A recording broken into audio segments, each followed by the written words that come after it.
Marifa,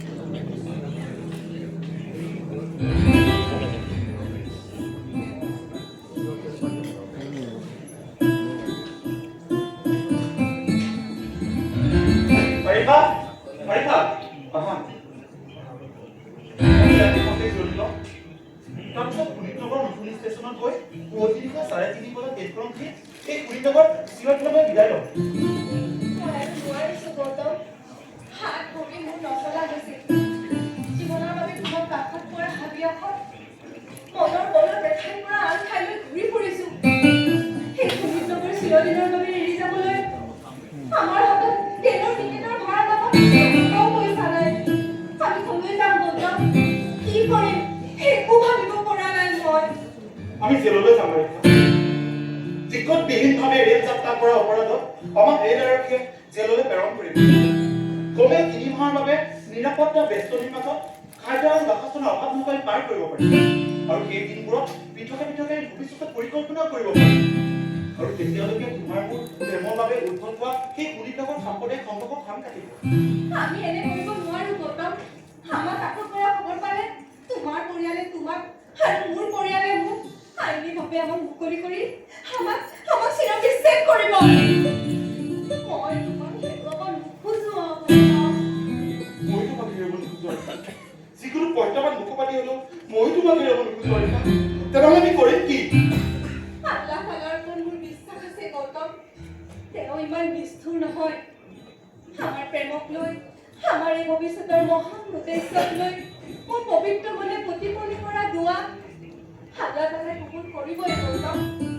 তুমি মন নাভাঙিবা, নহ'লে ময়ো মনোবল হেৰুৱাই পেলাম। ময়ো ভাগি পৰিম। তুমি ভাগি পৰিলে মই কেনেকৈ জীয়াই থাকিম marifa? ধৰ্মীয় বাদ বিবাদৰ বাবে মই তোমাক হেৰুৱাৰ বিষাদত আত্মহত্যাৰে পথ বাছি লৈছিলো।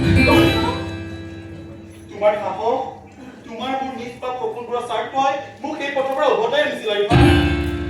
জীৱনলৈ যিমান প্ৰত্যাহ্বান আহিলেও আত্মহত্যাৰ দৰে কথা মনলৈ নাহিব গৌতম। আমাৰ ইছলামত এক মহাপাপ আৰু তোমালোকৰ ধৰ্মটোই এক মহাপাপ। আমি জীয়াই থাকিবই লাগিব গৌতম। যিমান ধুমুহা প্ৰত্যাহ্বান নেওচি হলেও আমি জীয়াই থাকিবই লাগিব। আমি দেখুৱাব লাগিব যে দুটা পবিত্ৰ আত্মাৰ মিলনতকৈ ধৰ্ম বা সাম্প্ৰদায়িকতা উৎখাত নহয়। আৰু মানুহক সেৱা আগবঢ়াই মানুহৰ মাজত সততাৰে জীয়াই থকাটোৱে জানো তোমাৰ আৰু মোৰ ভৱিষ্যতৰ মহান উদ্দেশ্য নাছিল গৌতম? সেইবাবে আমি জীয়াই থাকিব লাগিব। আমি জীয়াই থাকিম marifa। আমাৰ একো নহয়। গৌতম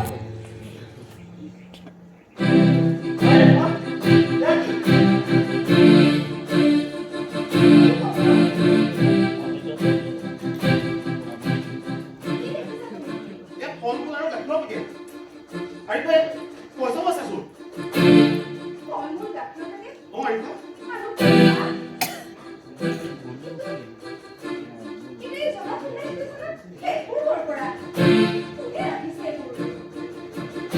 কোনেও চোৱা নাই, আগবঢ়াইছে। আগবঢ়াইছে marifa। মানে?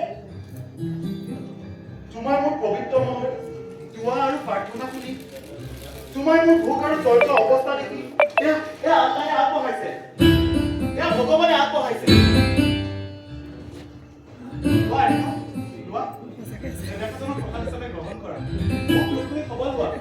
চোৱাচোন আল্লাহ কিমান মহান, ভগৱান কিমান দয়ালু।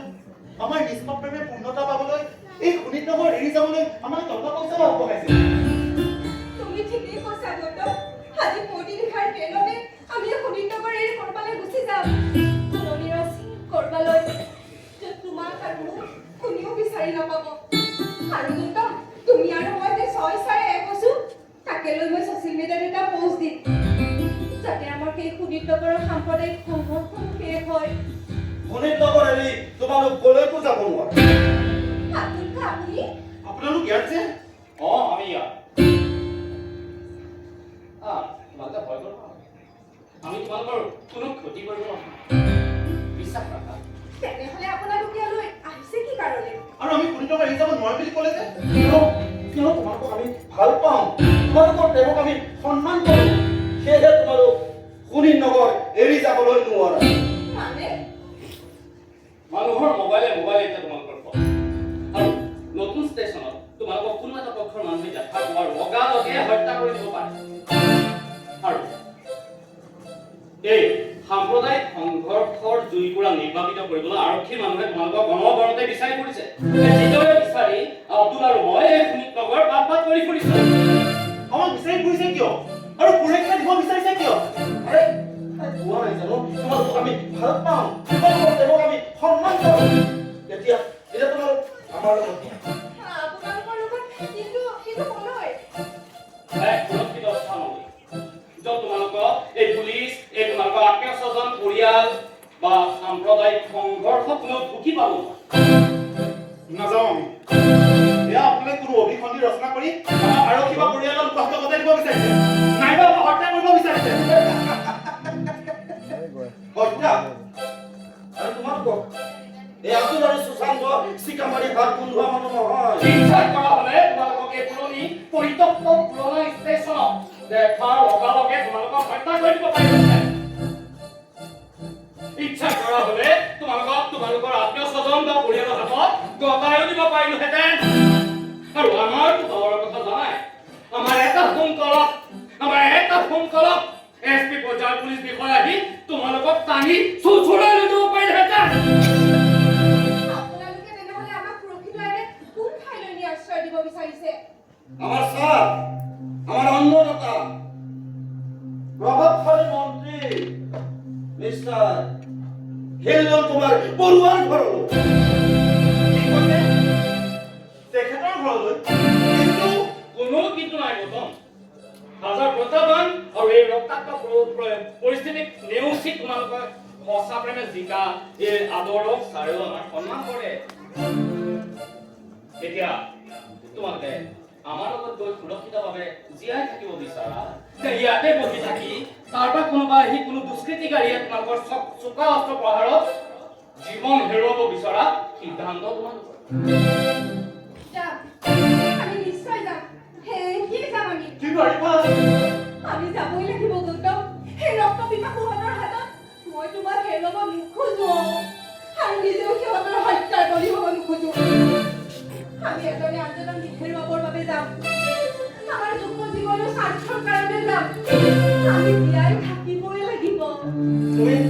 তুমি বহুত জনা বুজা আৰু দূৰদৰ্শী ছোৱালী আলিফা, কিন্তু এই গৌতমৰ অবিহনে তোমালোকক আমি জোৰকৈ লৈ যাব বিচৰা নাই।